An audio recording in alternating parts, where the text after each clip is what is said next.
make a contribution, but let education not be sold like fat cakes. There must be a difference between fat cakes and education.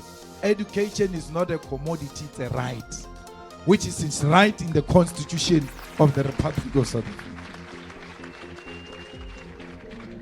You know, Zimbabweans have got themselves to blame. They can go anywhere and say what they want to say. They are part of us, they are part of Africa. But the problem of Zimbabwe can only be solved by the people of Zimbabwe. We can only give them support and solidarity support. But the Zimbabwean youth must stand up. This thing of just being scared of old men who can't even walk, and you are scared of them instead of engaging in a rebellion against those people. The civil rights movement is being suppressed in Zimbabwe. But equally, the votes are being stolen daylight. Chamisa has won elections there many times. Anyone you can go to them there, they tell you, this guy has won. But who runs the elections? The army. They go into the villages, in the voting stations in the villages, they do as they wish, and no one is being held accountable. We don't agree with the sanctions against Zimbabwe because sanctions only serve to make the poor of the poorest suffer. When you sanction, the political elite has got access to resources. It can always import anything they want to import, and they will continue with their lives. But the poor of the poorest are going to die. That's why we call for the lifting of sanctions in Zimbabwe. But the youth of Zimbabwe must stand up. There is no Malema who's going to come from here and go and liberate Harare. Harare has to stand up for Malema to go there and say, I'm now putting my body on the picket lines in support of the people of Zimbabwe.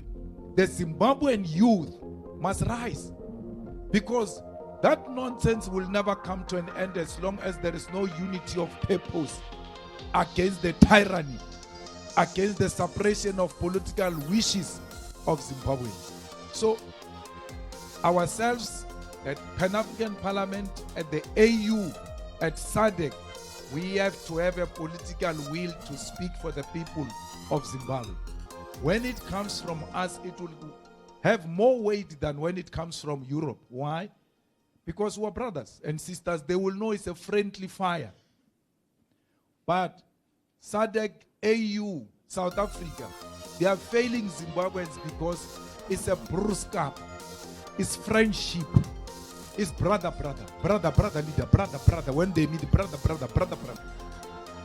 And then when you ask what is the resolution, no one has taken any resolution.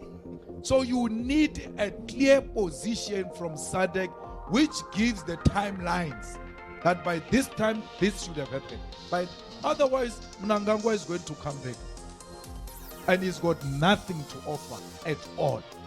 So Chiwenga is done. He will not be anything. They used him. Chiwenga is no longer the most powerful military man in Zimbabwe now. They've weakened him.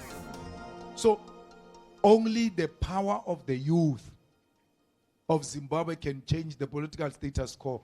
And the Zimbabweans have to know that we are with them, including Zimbabweans who are here in South Africa.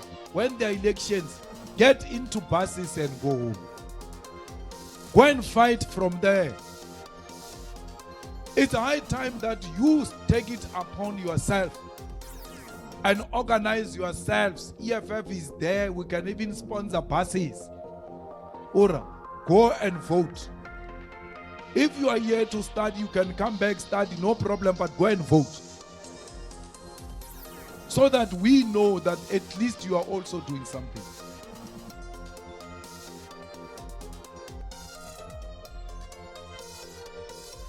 That Zimbabweans are being subjected to. Highly educated individuals and human beings. It's not what a human being must be subjected to. But it starts with you as Zimbabweans to fight for the freedom and the self-determination of the people of Zimbabwe. DRC